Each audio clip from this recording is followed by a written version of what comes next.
no more, I'll hand her over. Charlotte Church. Hi there. Thank you. Thank you very much for letting me speak here today. I'm going to read because otherwise I'll waffle on for donkey's years. It's so heartening to see so many people here. I'm not going to take up much of your time, but I do want to talk to two specific groups today.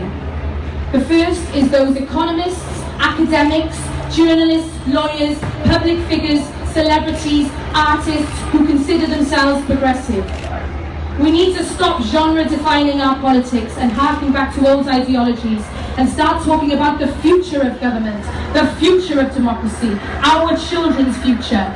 How we can be innovative in our thinking, how we can captivate the attention of the disengaged demographics, how we can re-engage those at the most disaffected, desperate fringes of society, many of whom were convinced to vote for a new age fascist party by chicken-licking trickery from an ale-swilling pinstripe Enoch Powell.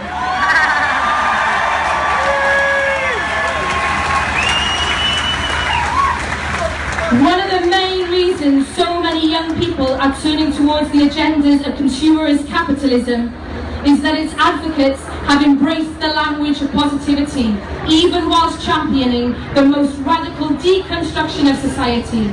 David Cameron's neoliberal vernacular is aspirational. It rewards entrepreneurship. There's a romanticism about it. When I was a kid, that romance was always a lefty thing. The model of capitalism is built on aspiration and driven by innovation, but my God, is it destructive. On the flip side of laissez-faire economics is the big lie that this country needs tough management, harsh decision-making, austerity. What this country needs is economic stimulation. Most economists around the world would say the same. We need to get the blood pumping, and that cannot be achieved by stringing tourniquets around the limbs of social welfare.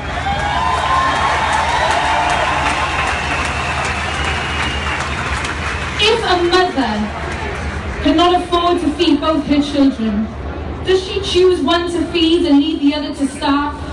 Of course she doesn't. She will go without until those children are able to feed themselves. That is civilized and moral. The fact remains that whilst those whose lives depend on the benefits they receive, those less fortunate people that the Daily Mail would call scroungers, whilst they have their welfare severed, the government will sell off its stake, our stake in the Royal Bank of Scotland, at a scandalous rate so that their buddies in big business can turn over millions in profits from it within a matter of hours. They will sell off our schools and our hospitals, and once it's done, it will be very difficult to reverse. One aspect of this that really gets under my skin is that it's all wrapped up in a proud to be British package. I'm proud to be British because of our National Health Service, the welfare system, and David Bowie, not because of the Union Jack. Nationalism has worked wonders for the Scots because it's galvanised them against the Westminster elite, but rarely does pure nationalism have a positive effect, and more often than not, it serves to veil racism. I'm not saying don't be proud, I'm saying be proud for the right reasons.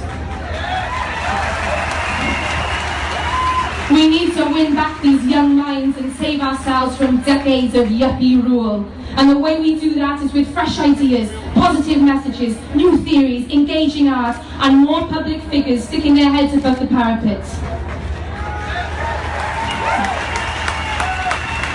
The second group I want to talk to today is those who will be affected by austerity. Austerity that Cameron says should be a permanent aspect of British economics. Every single person in the country will be affected by austerity. Public services are needed by everybody. We all contribute, whether we can monetarily or not, because contribution is not solely a fiscal matter. It is cultural, community-based, academic, it is friendship, it is love.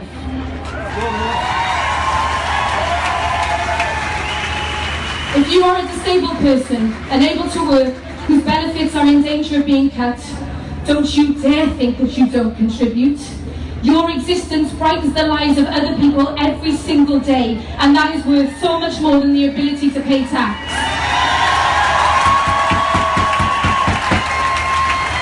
If you feel ashamed that you have to use a food bank because this government would rather see you starve than put a note in your pocket, walk tall. You have the moral high ground. There is only one way to fight the onslaught of crusading austerity, and that is to come together in unity. I want to urge everyone to go out into your communities, meet your neighbours, find out what they think and try and see things from their point of view. If you can afford to offer to help those in society who need it, just do it. Don't unfriend all those on Facebook who post things that you disagree with. Challenge them, engage them in debate, but kindly and with reason on your side. You never know, you might just change someone's opinion.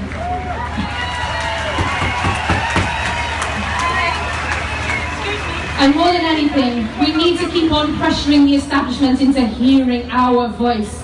Today has been fantastic, but this is only the beginning. Ultimately, the government's endgame isn't cutbacks to pay off debt. What they want to do is completely restructure our economy, shriveling the public sector, selling our democracy to private companies in the form of TTIP, academies, G4S-controlled prisons. It is an ideological plan that is irreversible. Let us remember that the NHS was born at a time when national debt to GDP ratio was significantly larger than what it is now.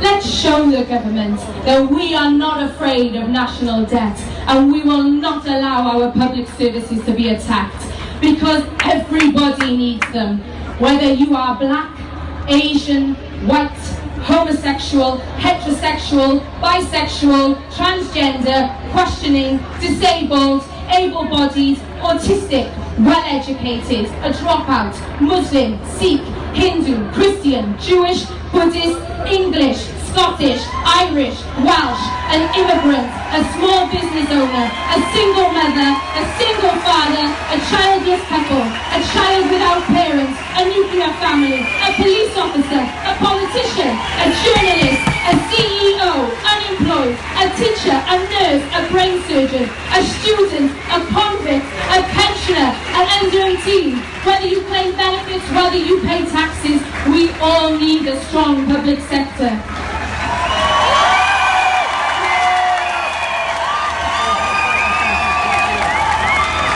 And if we keep on keeping on, they will not be able to ignore us. We will not be silenced. Thank you.